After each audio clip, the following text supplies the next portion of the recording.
Assalamualaikum warahmatullahi wabarakatuh. Kami dari kelompok 2 yang beranggotakan 1 Afrida Ayustiareni, NIM 102200010 dan Cynthia Widya Astuti, NIM 102200011. Kami akan mempresentasikan bab produksi. Pengertian produksi. 1. Pengertian produksi secara umum. Produksi merupakan urat nadi dalam kegiatan ekonomi. Tidak akan pernah ada kegiatan konsumsi, distribusi, ataupun perdagangan barang dan jasa tanpa diawali oleh produksi. Menurut Sadono Sukirno, produksi adalah kegiatan yang dilakukan manusia dalam menghasilkan suatu produk, baik barang maupun jasa, yang kemudian dimanfaatkan oleh konsumen. Maka dari pengertian tersebut, dapat disimpulkan bahwa produksi adalah kegiatan manusia untuk mengubah input yang berupa faktor produksi di proses guna menghasilkan barang dan jasa yang kemudian dimanfaatkan oleh konsumen. 2. Pengertian produksi secara Islam. Menurut Samsul Basri, produksi dalam Islam adalah suatu kegiatan yang mengaitkan nilai kebajikan mulai dari pengelolaan sumber yang diperoleh secara syariah, proses produksi, hingga hasil produksi. Kebijakan yang dilakukan maksudnya memberikan banyak manfaat bagi semua pihak yang terlibat.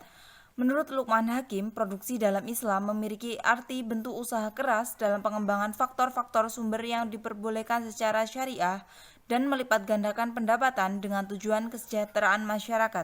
1. Modal. Modal merupakan faktor yang sangat penting dalam suatu produksi. Tanpa adanya modal, produsen tidak akan bisa menghasilkan suatu barang atau jasa. 2. Tenaga kerja. Tenaga kerja merupakan aset bagi keberhasilan suatu perusahaan. Kesuksesan suatu produksi terletak pada kinerja sumber daya manusia yang ada di dalamnya, termasuk di antaranya kinerja para tenaga kerja. 3. Tanah. Tanah adalah faktor produksi yang penting mencakup semua sumber daya alam yang digunakan dalam proses produksi. Tanah adalah faktor produksi yang penting mencakup semua sumber daya alam yang digunakan dalam proses-proses tersebut. Keahlian atau keterampilan yang digunakan seseorang dalam mengkoordinir faktor-faktor produksi. 5. Teknologi. Teknologi memiliki peranan sangat penting dalam menunjang kegiatan produksi. 6. Bahan baku. Bahan baku terbagi menjadi dua macam. Ada kalanya bahan baku tersebut merupakan suatu yang harus didapat ataupun dihasilkan oleh alam tanpa ada penggantinya. Kadangkala barang tersebut bisa diganti dengan bahan-bahan buatan. Konsep produksi dalam hadis Nabi. Rasulullah SAW sangat menghargai seluruh umatnya yang rajin bekerja dan berproduksi untuk memenuhi kebutuhan material dan spiritual. Dalam hadis riwayat Abu Hurairah yang artinya, dari Abu Hurairah katanya, aku mendengar Rasulullah SAW bersabda, hendaklah seseorang di antara kalian berangkat pagi-pagi sekali untuk mencari kayu bakar, lalu bersedekah dengannya dan menjaga diri tidak meminta-minta, dan manusia lebih baik daripada meminta kepada seseorang, baik diberi ataupun tidak. Tangan di atas lebih baik daripada tangan di bawah.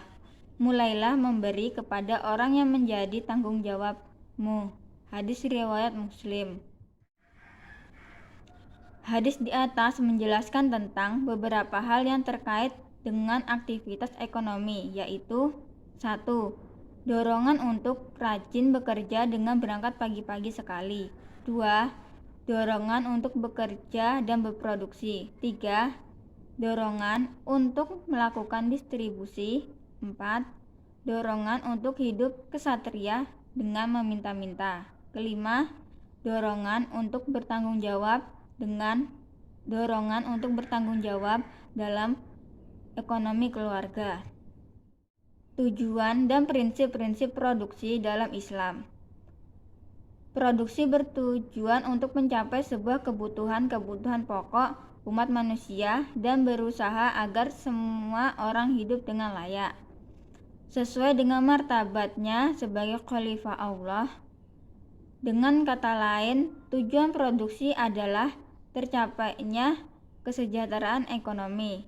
Menurut M.N. Siddiqui sebagaimana dikutip oleh Rustam Effendi. Produksi dalam Islam mempunyai beberapa tujuan, yaitu 1.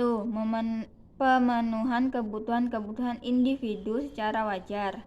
2. Pemenuhan kebutuhan keluarga. 3. Bekal untuk generasi mendatang. 4. Bantuan kepada masyarakat dalam rangka beribadah kepada Allah.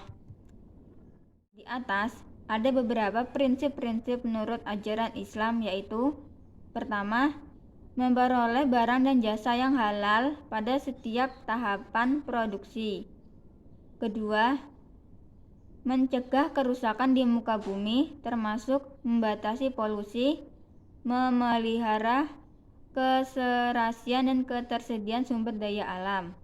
Ketiga, produksi dimaksudkan untuk memenuhi kebutuhan pribadi dan masyarakat serta mencapai sebuah kemakmuran. Keempat, produksi dalam Islam tidak dapat dipisahkan dari tujuan kemandirian umat. Sekian presentasi dari kami, kurang lebihnya kami mohon maaf. Wassalamualaikum warahmatullahi wabarakatuh.